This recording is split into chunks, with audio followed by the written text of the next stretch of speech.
Hello, all, and welcome back to a new episode of Movies and Us, a weekly gathering place filled with conversations about movies, stories, and connection. My name is Jennifer Hahn. And I'm Sarah Callan. And today we are going to be reviewing the film It Was Just an Accident. I know Sarah's been so excited to talk about this film, and we are joined by a very special guest, a dear, dear friend of the pod, and in real life, he was also very excited to talk about this film. So Andrew Corns is back, y'all. Andrew, do you want to introduce yourself? Absolutely. I'm Andrew, host of the Revisionist Almanac, part of the Movie Archer podcast network. We're representing here. Sorry, Nico and Adam, you couldn't be here. I had to sit out on the Hamnet episode and was jealous watching it from afar, and now I get to be here, and hopefully we'll make Nico and Adam a little jealous they can't be here. But great to talk to you two again. We joked that there may or may not be less tears on this one than an episode. We shall see. You never know what's going to happen when you throw some of us in a room together. But yeah, we're excited to have you here, Andrew, and to talk about what is quite an incredible film. So, Sarah, do you want to kick us off with an IMDb summary for It Was Just an Accident? An unassuming mechanic is reminded of his time in an Iranian prison when he encounters a man he suspects to be his sadistic jailhouse captor. Panicked, he rounds up a few of his fellow ex-prisoners to confirm the man's identity. All right. Well, ain't that a premise? My goodness.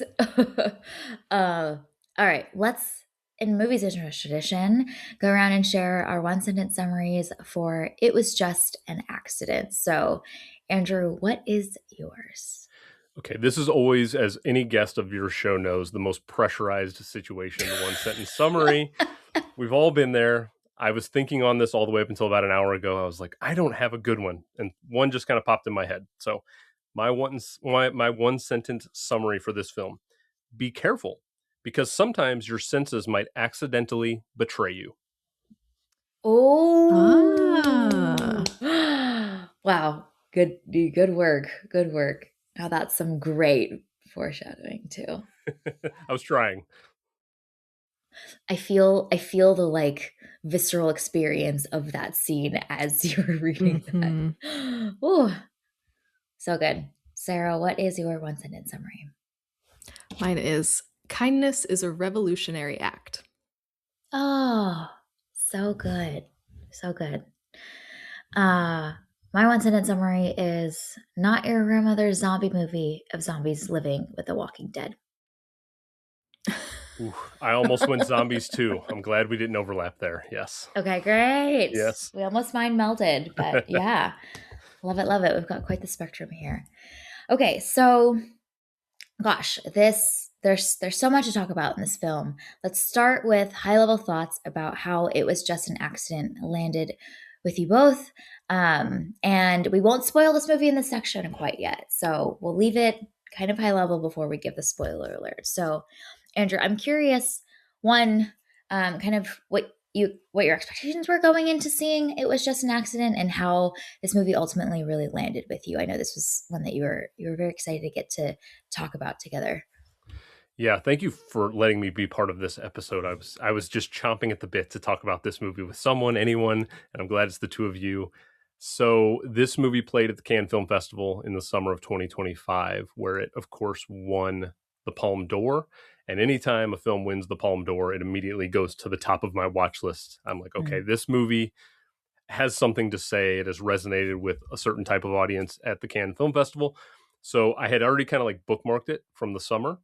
But I also tried to keep my distance. I don't watch trailers. I try to avoid synopses so I can go into things fresh. And so I went into It Was Just an Accident pretty late in the 2025 film cycle. I'd already seen a majority of the big films. And I thought, I hope I'm not hyping this movie up too much in my head, but I do think it could be kind of transformative for me. And it was. It fell as one of my two favorite films of 2025. I love this movie so much. I just think that it's creative, it's original, it's so thought-provoking, and it leaves you in a place where I feel like all the great films, the beginning is the end of the film, and it's what you start thinking about once the credits roll. And this is one of those movies where it ended, And then my journey began with It Was Just an Accident, where I was like trying to unpack all the different things and the themes and the questions. And so this movie just resonated with me so deeply. So good. That was well said. That was poetic. That the beginning of the film actually starts at the ending, and your relationship with it and the way it transforms you and folds before you really starts when those credits roll and you're like, oh my gosh, I need to sit with this for the next many hours of my life, and it will probably be on my mind months later. So good, Andrew. Excited to hear some of the specifics that really resonated with you. So, Sarah, curious your thoughts about It Was Just an Accident. I know you were all you both had kind of a similar response of like, oh my god, I need to talk about this with someone. So, how did It Was Just an Accident land with you? Yes, that was exactly my reaction. I watched this movie and I went, I need somebody to talk about this with. Like, what is going on? And So we're here. I'm pleased that it We're was here. nominated for some Oscars so that we are able to talk about it. I don't think it was nominated for enough Oscars, but that's a whole Yes. nother thing. Yes. But yeah, this is such a phenomenal film. It was in my top 10 films watched in 2025.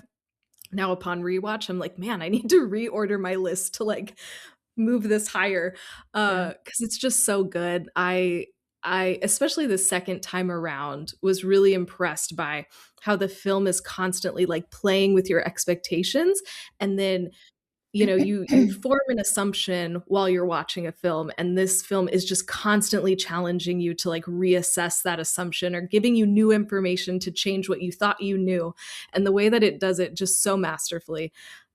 It's a brilliant film. And then like I talked about in our top 10 episode, the last 20 or so minutes is just phenomenal. It took my breath away the first time I watched it. I was in awe again the second time around. It's just the acting in this is tremendous. So it's such a great film. I'm glad that it's getting recognition because it deserves all the flowers. It really does. I also agree. Plus one, not enough. um, Seeing the Oscar slate now, we'll have a whole talk. We'll have a whole segment where we, I think, can talk about like some of the categories that we think this be better fitted. But on the whole, gosh, I have recently, I think, the last year or two, really appreciated films that can cover really meaty, emotional, heavy laden topics, but do it in a way that does not lean into melodrama. And in fact, the restraint highlights the emotions of the moments that are being displayed and the stories that are being displayed on screen.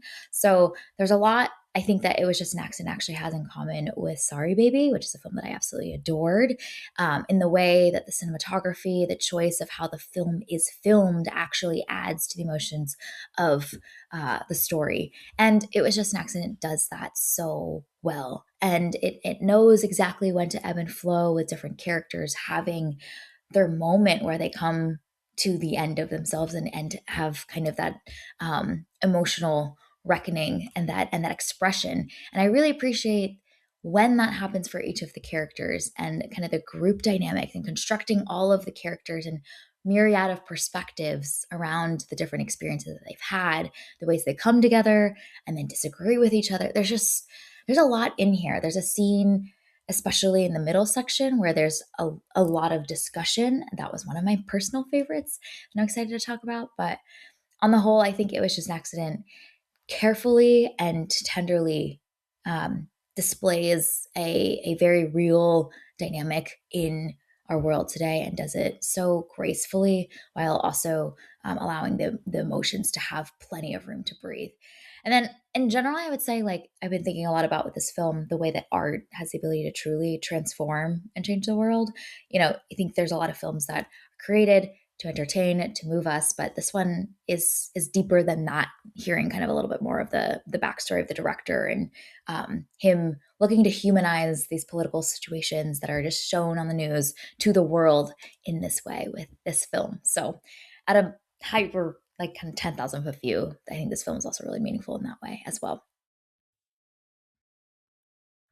All right. So, spoiler alert, if you haven't seen It Was Just an Accident, we are clearly all big fans of this film. Is available on streaming platforms. I'm excited, hopefully, as we near the Oscars, to see this in a theater. I think it would be such a different experience, a much more visceral experience to see this in a full theater experience with the kind of surround sound and just kind of be immersed in this film in a deeper way. So anyway, it was just an accident. We're going to dive in fully now. And this is a film especially that I think, as Sarah mentioned, unfolds before you. It takes you on many left turns. So go in blind, go in with a white canvas. Okay, so let's start with maybe some of the big themes or choices that It Was Just an Accident makes that really stuck with you after the film, as you mentioned, Andrew, that as the film ended, kind of your relationship with some of those choices really begin to unfold after the film ended. Yeah, we'll get to the end, I'm sure. Which, Ew. like, and I agree with Sarah. The final 20 minutes might be the best piece of filmmaking in all of 2025. I rewatched that final 20 today. It's just Mm, from that moment on, I don't think I breathe. My chest just kind of tightens up, and it's the most stressful, anxiety-inducing thing. It's the most horrific thing I've seen in all of 2025. And I watch a lot of horror movies. I My main theme from this movie is just the lasting effects of torture, both mm, physical and psychological, most importantly, and what yeah. these characters go through. To your point, Jen, there's that great line that Vahid says where he says, "I'm a zombie, one of the living dead," and I just that line resonated so much with me in the film, and that all of these characters are sort of frozen in time from that moment when they went through that excruciating experience, and the ramifications of what they all have to live with. Obviously, Vahid's dealing with back injuries, and they're all going through Yeah. their own physical trauma, and yet also the psychological stuff. I think is the most impactful because that's going to linger with them every second of every day. It's just a really devastating portrayal of the effects of torture.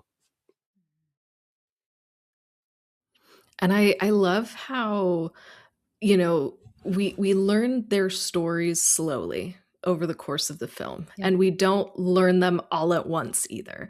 And so getting these little snippets of what happened to them as they are able to like share their own story with one another, I think is really powerful. And then as like one shares more, then it allows the others to also share as well. And so you're seeing that stuck in timeness. And I think one of the most powerful examples of that is when the bride to be is explaining to the groom to be what happened Oh, to her, and she was like, I wanted to tell you this, but okay, I guess I'm telling it to you now. And just like obviously like the heartbreak of what she went through, and then also seeing his reaction to hearing all of this too, I think is just so visceral and powerful.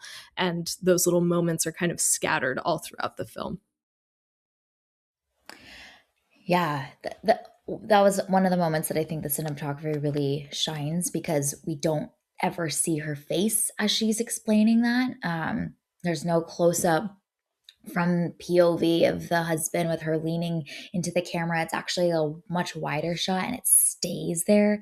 And we don't ever get to see the expressions on her face, but that actually makes it much more meaningful to see her sharing this with her husband to be from kind of a wide angle. I think in general throughout the film, especially the middle section, the visual of this bride who is taking her wedding photos, and then kind of being sucked into this whole story because kind of her past and all of the haunting effects of that is kind of invading in something that was supposed to be so pure and so joyous, and to see just her having to romp around in the dirt with her beautiful dress was such a visual symbol of something that was supposed to be so innocent and joyous and pure, kind of being tainted once again by the effects of her past, seeking to just kind of like find some sort of meaning and purpose in all of this, and the sense of like direction and duty she feels to like go and do this, and that conviction. But gosh, it really invades in what was supposed to be kind of like a really amazing moment for her. And I think that visually worked for me a lot. Just her veil like floating in the wind as she's having to like get back in the van again. It's just like the almost the tainting and the corruption of what was supposed to be so good for her was really visually quite effective for me too. I think what also really stands out to me as I unpack it 2 or 3 times through rewatches is they all have sort of the same reaction when they discover that Vahid has found this person, and Vahid has that same reaction, which is the impulse is anger and violence. Yeah. And then it's Mhm. a matter of they all have different paths to how they process that and what they decide, what they think is the best route to take. Hamid's character in specific really stands out to me because his character is going through a different emotional arc than the rest of them, and I can Yeah.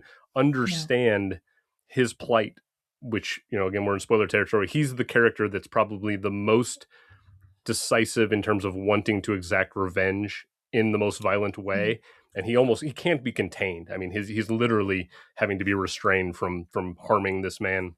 And I just find it fascinating that all the other characters have their own emotional journeys, but Hamid's is so hell bent on revenge, and you can understand why a character would feel that way. I think this movie doesn't, it asks a moral dilemma, and it doesn't give you easy answers as to what's the right answer, what's the wrong answer, because I don't think there are right or wrong answers. I think everyone has their own journey, and you have to respect everyone's own emotional arc.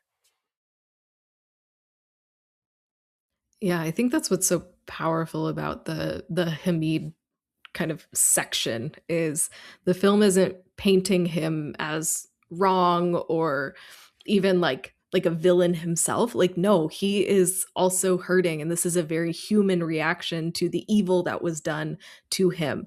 And the film has such empathy for even someone like Hamid, who the other characters are like, no, this dude is crazy. But even the film is like, but he's still human and this is a normal reaction to what was done to him. Honestly, I sat through most of the film being like, I'm just so impressed at the desire to do what they view as just and to take the precautions that they do throughout the film. Like I think having I think Hamid's reaction is the most understandable actually. And the amount of um empathy that they're trying to have or like an assessment of like, okay, one, is this, do we got the right guy, like the carefulness with which they um view just taking a guy out if they think it's probably him and like are not so clouded by emotion is like quite impressive, honestly. um and and their ability to hold off on those instincts and those impulses that I can imagine would rise so quickly, is like really impressive, and especially in a group dynamic too, where someone like me can easily spark even Mm. more of that, like, okay, like the group think of let's just go do it, is quite shocking, honestly, to see how much humanity they've still kept and retained to want to do the right thing, to make sure they're not taking innocent lives that they might have the wrong guy, like, but he literally brings them all in because he's like, can you check this for me, instead of, yo, I think that's that guy, just raw emotion overflowing. They actually are quite measured, far more measured than I would expect from them, knowing what they've gone through. So I think that also just shines so brightly, for me throughout the film of like, gosh, they're really trying to do the right thing here, knowing what they've gone through.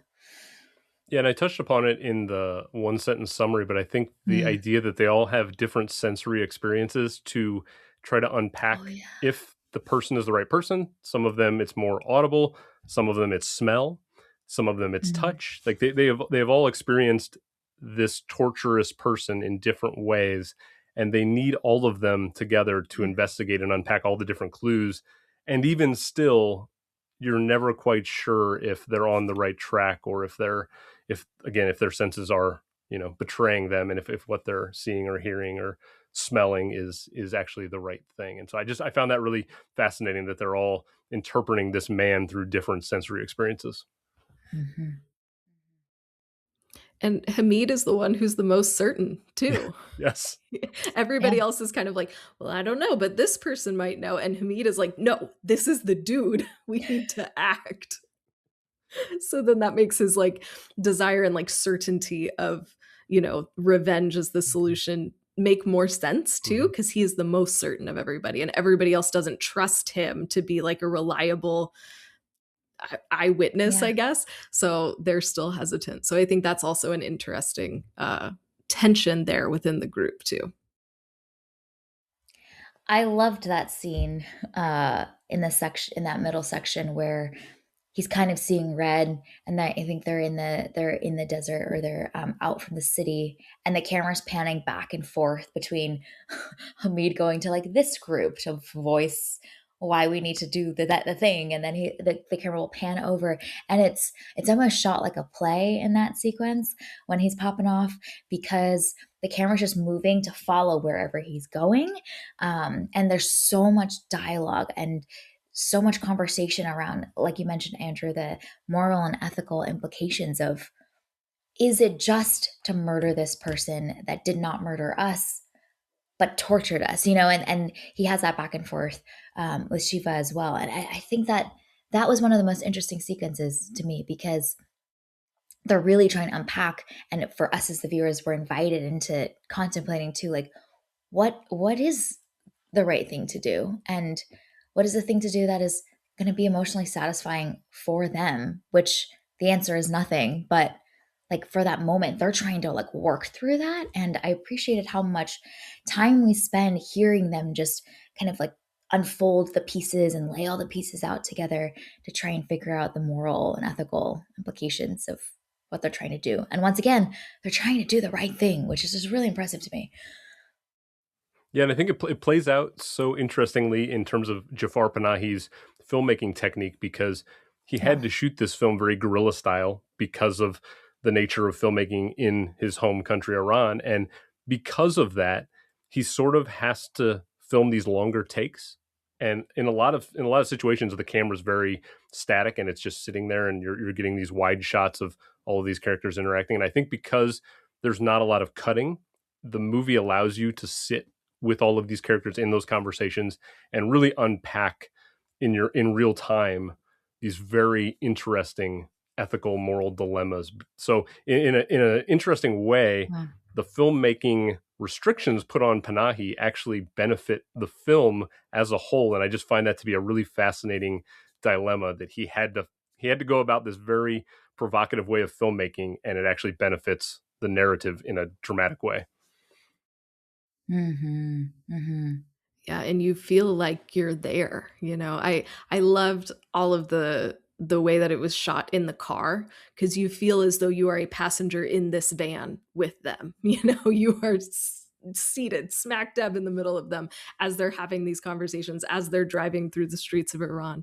And the other creative choice that I loved is there's very little score, if any at all, and it's just ambient noise around them. And so you can hear people talking on the street, you can hear cars driving, horns honking, dogs barking. Like, I loved that. I felt so rooted in this place that the movie was set, and I think that really like stripped down filmmaking, that stripped down like editing and sound design, really lends itself to making you feel like you are there with them. And it tees up the ending sequence too, as well. Of like, open your ears. We're not going to put a score on to drown out anything, because you're going to need your ears wide open by the end of the film. Which, do we want to go there? Do we want to talk about that? I think there's lots of conversation, discourse, interpretations of that ending. I'm curious what both of yours were on that ending. Gosh, it's probably like 2-3 minute scene, and where it leads us as we enter into the ending credits. I got to hear Sarah's opinion first. I'm so curious what she thinks. Yeah, the first time I watched this, I read it as like Ekbal found him, which he said he was going to. But then he like walks away. So it's almost this like, you were kind to me, so I'm returning that kindness to you, but I'm letting you know that I was right and that I can find you. That's how I Uh, read it the first time. And then after like watching after the movie was over and I'm like looking at everybody else's interpretations on the internet, I was like, oh, there's some other ways to read this as well. So I took like a positive slash menacing view the first time that I watched it. That's fascinating. That's the first time I've heard that kind of explanation. Now obviously there's a subtle little clue when Vahid is sort of helping pack up the van, and you see a white car pull up, and that white car looks eerily similar to the car that Egbal's driving in the opening scene. I've tried to like zoom in on the driver's license to see if I can pinpoint if it is indeed the same one. I haven't quite nailed that frame yet. So I don't know if that's intentional. I don't know if Mm, that's reality or it's just, Panahi playing with us with his creativity. I have always interpreted the film as much more it's in his head, which to me is the most frightening ending conclusion. Unfortunately, I'm sort of a glass half empty kind of person in that scenario where because the sound mixing has the squeaky leg intertwined with the birds chirping at a certain point in the sound mix on that scene when you're just static on his back for a couple of minutes, the sound almost splices in with the bird chirping to where I interpreted it as he's just always going to hear this sound. Things, other sounds in life are going to trigger that sound in his head, and because we know that Egbal's still out there, there is always that possibility that he could one day find him, and that fear will live with Vahid forever. And that sound probably wakes him up at night. He's going to have that sound of that leg living with him forever, and that is to me the most terrifying conclusion to the film in my own personal estimation. I interpreted it similarly to you as like kind of metaphorical, imagined haunting forever. So similar maybe to the ending of spoiler alert, The Hunt. I think there's a lot of films that I think explore this idea of like the most like tortured experience is for something to haunt you forever, essentially, instead of to die. Even Frankenstein kind of like touches on that a little bit of like the perpetuity of you not being able to get out of your current state is actually more terrifying than to be released into death, which I think is what every character in the throughout the course of the film is also having to deal with, which is like, and they say multiple times like my life will never be the same again. I am now doomed to an existence that I did not want or choose for myself, but like you put me into this state.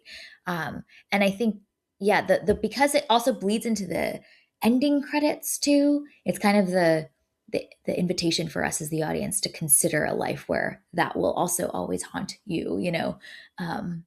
This movie's gonna haunt me.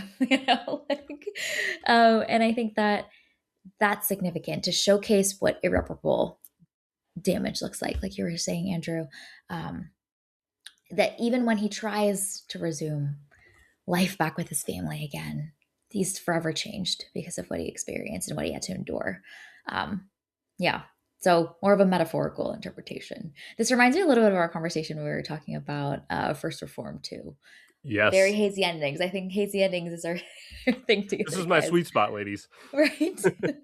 We've got to debate like, is it literal? Is it metaphorical? Is it in his head? Is it his dreams and desires? Is it what he imagined or his worst nightmare? Any of the above is valid. But so your interpretation is quite interesting though. Because there is this like exchange of grace that is baked into the way that you interpreted both of their acts and that kind of like shared knowing that they will have together. Yeah, I'm also just not good at metaphors. So, like, a metaphorical ending is usually not where my brain is going to go. But that makes a lot of sense. But yeah, it's the white car driving up, and I was like, here's our dude Mhm. back again. Get afraid. Here we go. And then the film ends. So, and you're haunted, which is appropriate. Yeah, and the sound design just continues throughout the Mm-hmm. beginning of that credit sequence where you do continue to hear the birds chirping, and it's Yeah. I can imagine. I did not get the chance to experience this in a theater. I would love to, because I feel like this is the kind of film where the credits roll and nobody moves for a couple of beats. Like everyone's just sort of that happened with The Zone of Interest, which was one of the more palpable theatrical Oh yeah. experiences I had, where everyone just kind of sat together in collective silence, and I feel like this movie has that same probably effect for people who did have the chance to see it cinematically. Mm-hmm. Mm-hmm. Yeah, and I think, Sarah, your interpretation, initial interpretation, is baked into, I think, the nuance of what the film has led up to up until this point as well, which is uh, the person that tortured them, is he a product of a system that has used him, or is he responsible solely for his actions? It's kind of an interesting, and is he capable of changing course or being truly repentant of his actions? And the film never answers that question, but it does actually invite us into considering those possibilities for the humanity of that character as well. I think it would have been easy, or kind of a more distilled way to shoot this film and tell this story by making him like truly the villain from the beginning to the end. But your interpretation actually invites more of the consideration of like, is his humanity able to grow and change him truly, and for him to have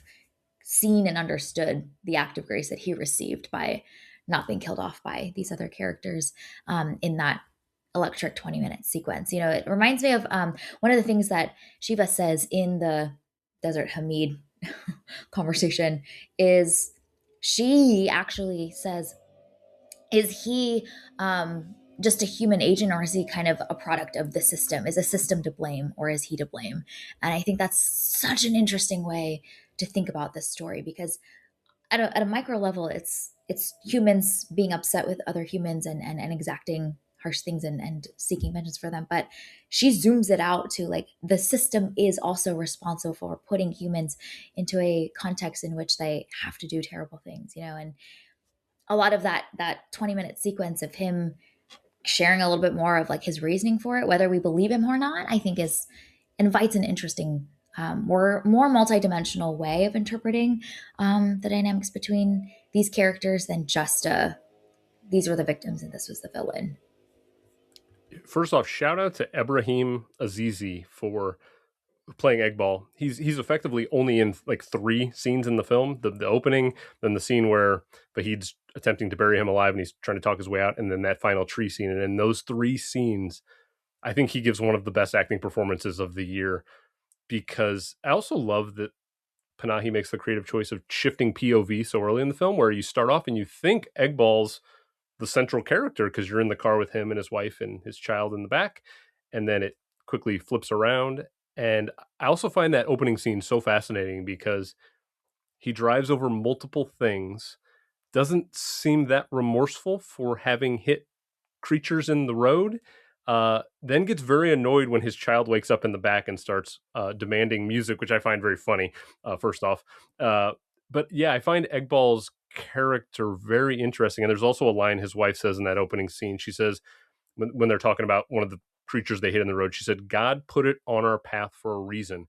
And that line I had to jot down because I thought, what an interesting choice, where again, to your point, like how much are we at play versus like how much are these characters just thinking, well, that's the path we're on, and these things are in our way for better or worse. Like, they're not really talking about the morality of it. They're just thinking, well, this is just a creature in my way. I found that very, very fascinating. So Eggball's journey through 3 scenes is riveting to me. Yeah, I think especially on rewatch, I was really struck by that change in, who our protagonist is. I remember, the first time I watched this, and when we meet Vahid, and he's like kind of sketchy, and he's like talking on the phone kind of cryptically, hiding up on the top floor, not being seen, disguising his voice. Then he follows this family back to their home. I was like, who is this creepy guy in this tracksuit? He is up to no good. And then obviously now we know all of the information, and all of that was just a response to trauma and trying to protect himself too. And I love the way that this film does that. It tees you up to think that this is the bad guy, when in reality he is our protagonist, and he is who we're going to be following for the next hour and 30 minutes or so. So that constant reframing, while also constantly bringing up the question of, do they have the right person, or are they just making a mistake? And you like vacillate between those the entire film. So I love the way that this is structured and written. It's absolutely brilliant to just keep you on your toes as you're having to wrestle with the morality, but also, are they doing the right thing? Do they have the right person even? Is this an innocent guy who they are unintentionally torturing for an hour? you know, I love the way that this film is constantly playing with that.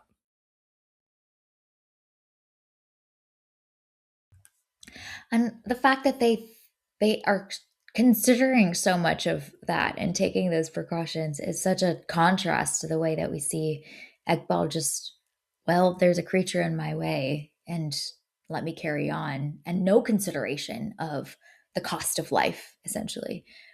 Whereas we see this group truly consider the cost of their actions in a really meaningful way, and that contrast between the way Ekbal's kind of so flippant about, well, they were in our way and let's keep going on our merry way, versus the true like effort, labor extent to which this group is like, we got to make sure, guys, because to take an innocent life, the cost is so great to them, and they hold that so highly to make sure that they're not doing what maybe another mentality in an Ekbal is like, it doesn't matter. It's like, if we even think that it's him, take him out. And to Sarah's point earlier on her one sentence summary, I love that Panahi highlights the kindness and the just the maturity of Vahid's character when the phone rings from Eggbal's phone and he has to make that decision.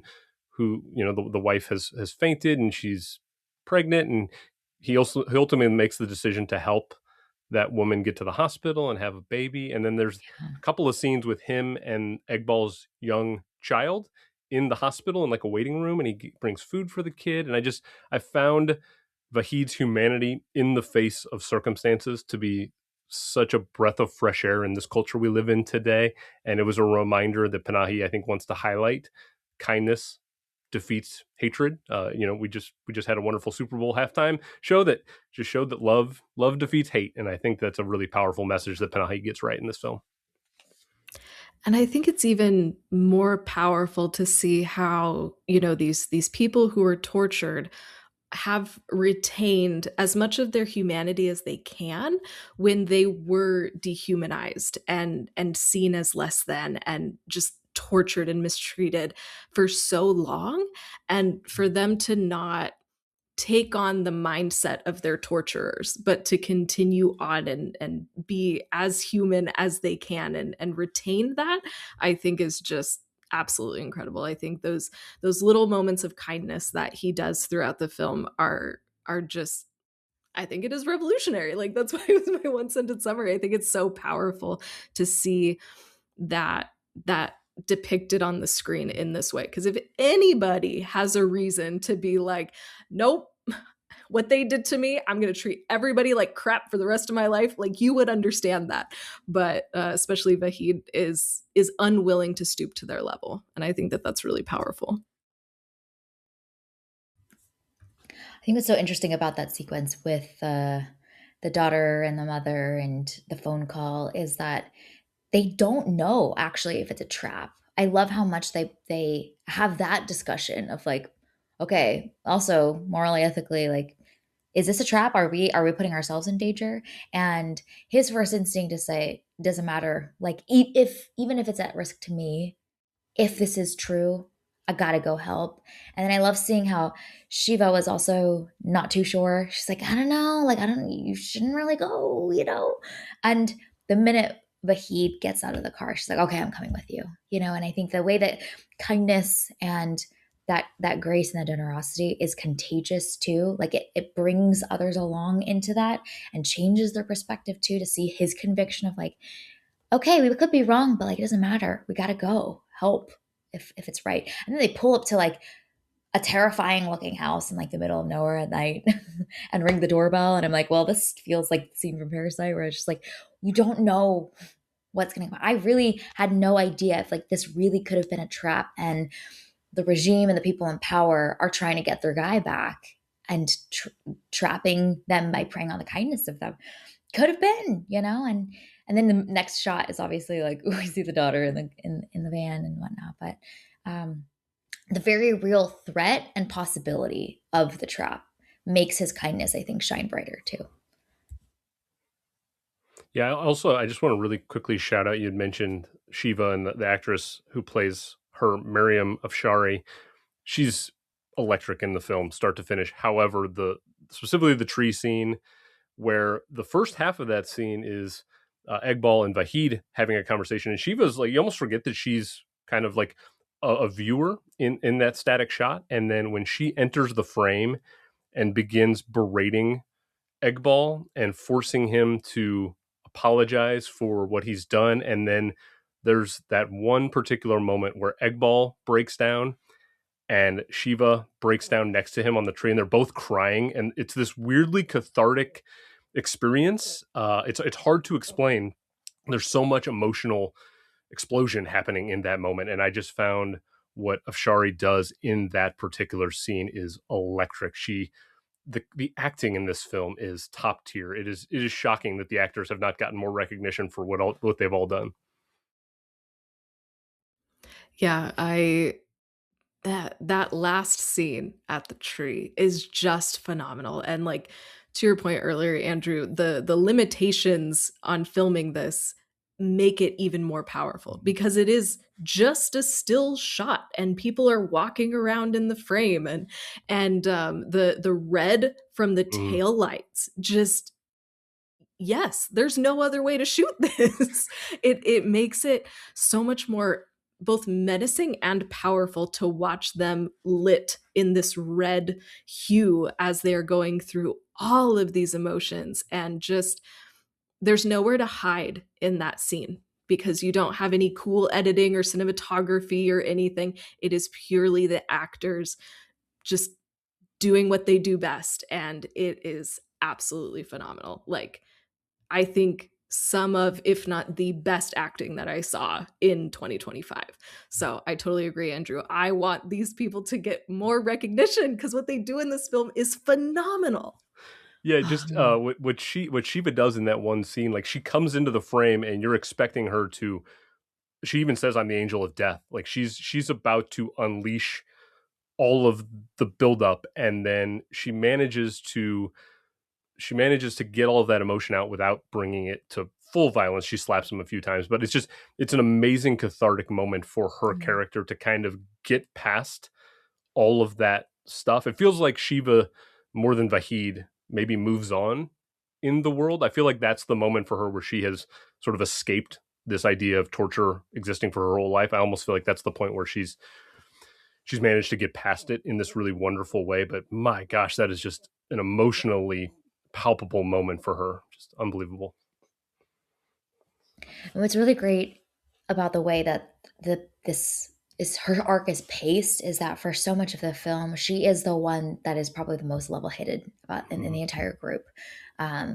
She's kind of even keel, trying to help them make decisions, really thinking critically about the implications of everything. She's trying to use a more sterile way, holding back, giving benefit of the doubt. She's the one that makes a comment around like, is he a human or is he a product of the system? Like just trying to give space for more possibilities. And it feels like this is emotional catharsis, sort of finally express that anger and that pain and that trauma in a way that we've seen other characters have opportunity to express and share those things a little bit more. And she's held so much in for so long that that scene feels extra emotional because we've seen her hold back for most of the film, and be the one that is kind of a little bit of a pillar for the rest of the group. And this is her time to finally let it out. Yeah, Yeah, there's so there's good. all you'd mentioned the red lighting in that scene, which is so prominent. And it wasn't until the second watch where I noticed that in that opening scene when the car breaks down and he Eggball gets out of the car and you see the red light sort of reflecting in his face, and it's almost this bit of foreshadowing, but it almost makes me think Panahi's sort of playing with this idea that is he the devil? Like, is he the devil incarnate, this character? I don't know. It feels like there's just a multi-layered approach to the red lighting. It's more than just color on the frame. I feel like thematically there's something else that Panahi's probably trying to tell us about. Eggball or the personification of whatever he represents. Mm-hmm. And I think what also makes that scene perhaps more emotionally complicated too is that we see the shift happen in Eggball the minute they dangle his son before him, I think. And so everything that he's saying afterwards, we're just not sure, which goes back to that invitation to the viewer of like, how is he repentant? Is he not repentant? Is he going to change? Does he realize his actions? Does he not? We will never know. But the, the film adds so many other variables into the mix that when he is saying the things, when he's saying, I'm sorry, we just don't know. And I think that's the experience for the characters too, is like they will never get the repentance or the reconciliation or the confession that they're really looking for. And maybe that's Shiva's like collapsing on the ground of like, this was the moment of like confrontation of finally being able to like face the person that haunted you. And like, it's not satisfying, and having to accept and mourn that is maybe the thing that will allow everyone to move forward a little bit more. Because I can imagine they're probably envisioning if they ever got a chance, we feel that he's like, this is my shot. This is what I've been waiting for, is to like finally confront the person that caused me so much trauma. And it's almost like a realization for all of them, like they will not find the thing that they will. It's every vengeance plot, I think. It's like you can do the thing, but it's not going to be satisfying. But like it might feel a little satisfying in the moment, but like you will not be healed from seeking out your vengeance I'm ultimately. having my Shiva moment right now because I've contained myself for 46 minutes to the thought that all I want to say is, how is this movie not recognized for Best Picture? Yes. I cannot process. The more I talk about this movie, the greater it stands in my mind, and it's just Yeah. like, what are we doing here? The Yeah. Oscars missed the chance with this movie. Well, let's talk about that a little bit, actually. Let's have our Shiva moment to fully just like lament the snubs for this film. It is nominated in one category, which is Best Original Screenplay, which is good. Great fit for it. But um, acting categories, Best Picture, some of the other categories. Yeah, share some of your thoughts. I think cinematography, this needs to be in there somewhere.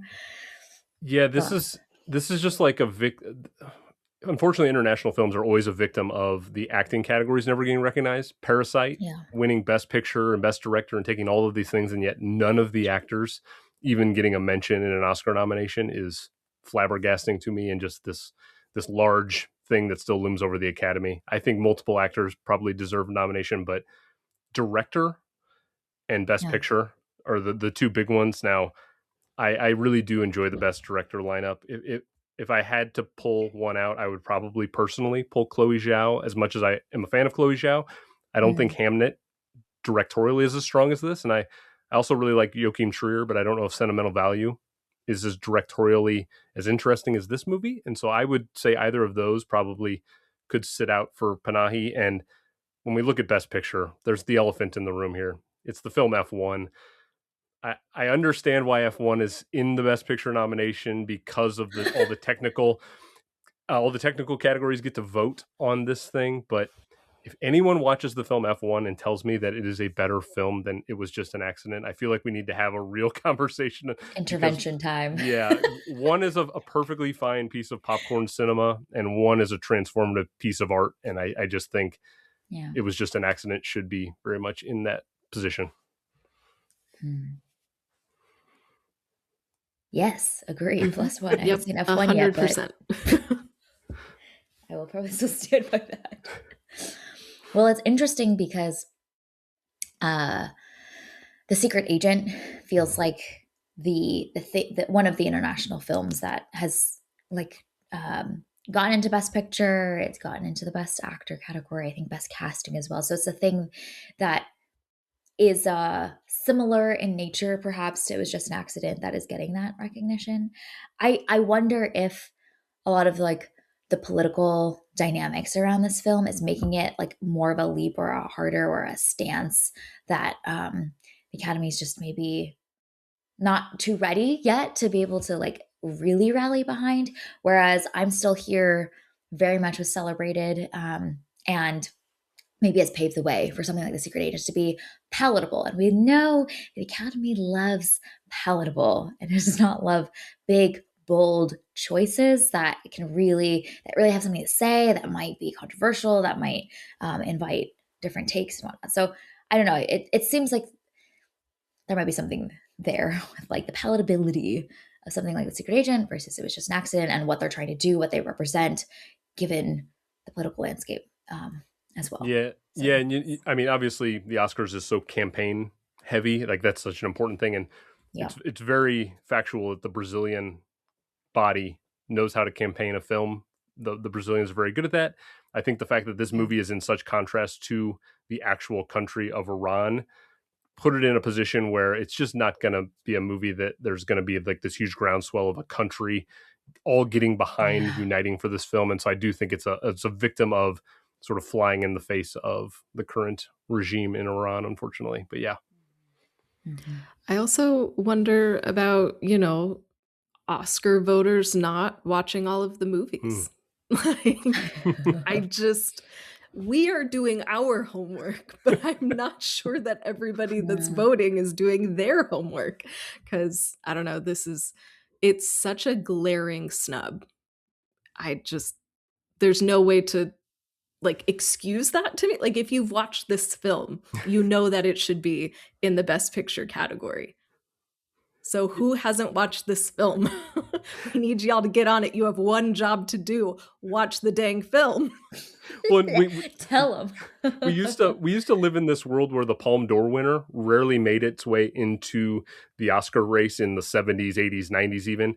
But over the last like 10 or 15 years, the Palme Yeah. d'Or winner has always been kind of a benchmark for this movie's probably going to find its way into the Best Picture conversation. Anora, Parasite, you could go on down the list, but it feels like the Palme d'Or has become more of a barometer for what could make it in there. And this is an interesting movie to win that award and not find its way into the category. And I wonder if maybe we're going to see a flip where the Palme d'Or no longer has the same Mm, expectation for an automatic Best Picture nominee. mhm. Yeah. Yeah. And like and just like also the widening landscape of how much there is to watch, and just kind of the landscape getting bigger, wider, more diverse, especially as more international films are being considered, I think, which is very exciting to see as of the last few years. Like we're getting international films in the Best Picture nominees bucket. What a concept. But that also means that the range of things to watch is also, I would presume, to be greater than just American Hollywood created films that are being considered. So there's a product of that too. Yeah, but you tell them, Sarah. Watch more Do movies. your Papa, homework. Papa. If we have to do our homework for a podcast, why are you not doing your homework for the biggest award in the industry? If you're not going to do the homework, don't do the job. Give it to somebody who will watch all the movies. We will take your voting We will power if you would like. gladly. Yes. Will. We will gladly assume this responsibility. No problem, guys.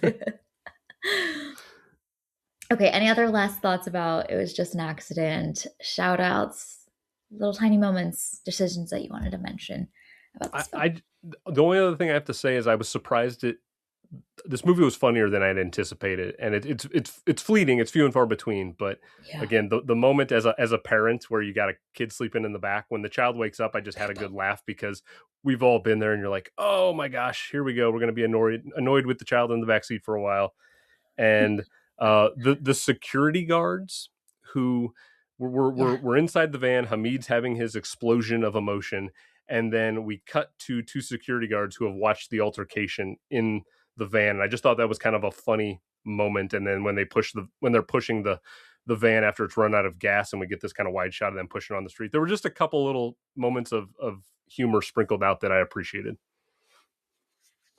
And I loved that van, pushing moment, and like there's random passersby that come and help. And I'm like, were those actual people who didn't realize they were being filmed and just saw a car that needed to be pushed and they came to help? Like, that's so cool if that's what actually happened. But I loved that moment. But The shout out that I would like to give is just for the inclusion of all of those scenes in the hospital. And I loved that moment when Vahid is trying to check the woman in who is clearly in a medical emergency moment, and he can't because her husband isn't there. And it's, Yeah. you see his advocacy for her and knowing, like, he didn't just roll up to the hospital and like chuck her out of the van and then drive off. Like, he stayed to make sure that she was okay. And you're seeing the way that this system has been set up to repress women in a very real way that, like, I didn't know the extent of that repression, that it even came to things like, you are in medical distress and you can't be admitted because your husband isn't there. So it's not the main focal point of the film, but I love that it's included because it just paints that fuller picture of there are some like beautiful parts of Iran, and you're seeing these beautiful people who are just trying to be human in this oppressive regime, and you're seeing the extent of that repression in all of these ways. So I thought it was just a Mm. brilliant little nod. To that point about the repression, you also see it with Shiva's character a couple times, where at the very beginning when she's Yeah. photographing people, she has no headwear on, and then there's a couple of moments where she has to get out of the car in public spaces and just throw on headwear, and it's so subtle you barely even catch it, but it's just that little thing of like just this extra step that a woman has to do in that space Mm. just to not get targeted is really interesting. Yeah, when she's like going into the store. Yeah. Yeah, yeah, yeah. So good. Um, I just have to give one more shout out to the cinematography. I think it's so well done. It really adds so much to the story. We've talked about a couple of shots that were incredibly still and framed beautifully. I want to give a shout out to the one at the opening of the film. Well, it's like a little bit past the opening of the film, um, when he's digging the Mm. hole, and it's a long still shot for minutes on end of him digging the hole, dragging Engbal out, tossing him in. And I just kept waiting, like, when are we going to break from this? But we hear everything, but we don't get to see it all, which is they're like little tiny silhouettes along the horizon. It's also beautifully framed with the tree on one side, which is kind of foreshadowing, and the van next to it on the other side. And I think just like the coloring of it is stunning, but also adds so much to the emotions of seeing like, oh, there's so much of like violence and horrifying acts that are happening here, but like we don't get to be brought in close yet until they start to have their conversation. Um, One of the other things that I think really makes the ending shine is the angle with which this shot stays still on him. It's almost like a POV shot from if someone were standing behind him. So of all of the ways they could have filmed that, I think the fact that it is perfectly framed to be near POV eye level shot of someone standing perfectly behind his head versus a wider shot of him pausing in his steps and still hearing the same thing. Like, it's just hard to do a hazy ending, open interpretation ending, and I think that framing and that angle is adds to so many of the possibilities of what this could be. So just shout out again to that ending, because I think that the way the camera is working really adds to that as well. This movie also just highlighted how kind of naive I am to Panahi's overall body of work. I've seen his Mm, previous film called No Bears, which is really good from 2022, but I realized I had not seen anything else by this man. And so this movie has highlighted I need to go back and really unpack his filmography because I feel like there's going to be a lot of hidden gems in there. yes. Yeah, absolutely. And he's someone who's really looking for his art to be able to advocate for something greater, which I think is so incredible. He's like truly given his life and his life safety to do this, and I think that adds so much to the meaning of this film and what it represents. He's been, in prison several times, and essentially not welcomed in his home country anymore because he's looking to try and advocate through film, which is like such a fascinating way to add to political advocacy through art in this way. So I think that at a meta level is really, truly incredible and so admirable. Yeah, and I think that's something that, like, we can take for granted, like, we watch so many movies every Yeah. year. There's so many things that come out, and, we see that for some for many, there is a real cost that comes to this, and still he has dedicated his life to honing his craft and sharing these incredible stories with us. So I love that kind of like reframing of movies can be fun, but it's not always fun. And there's a purpose behind a film like this, and that's just I love it. I'm ready to go watch it all over again. Like I just watched it again, and here we go. I need to go rewatch it a third time. Yeah. Can't wait for potentially if we can see this in a theater, guys. I think that would blow my mind as well, to just like live in this world and sit in this world and hear all of that ambient noise in the streets and to experience these scenes at full throttle. Whew. Yeah, that'd be pretty incredible. All right. Well, this is our review and discussion of It Was Just an Accident. Gosh, we were chomping at the bit to get to have this conversation today. So grateful. So many incredible dimensions and places that we took it to. And just thank you so much, Andrew, for joining and sharing your thoughts, your heart with how this film really moved you as well so deeply. We're so grateful. Thank you for letting me be a part of it. When Sarah told me that she had penciled me in for this one and was sort of setting it aside for me, I was like, thank you so much. I need to exercise all of these emotions that I have, and this was a great chance to do it. Yeah, absolutely.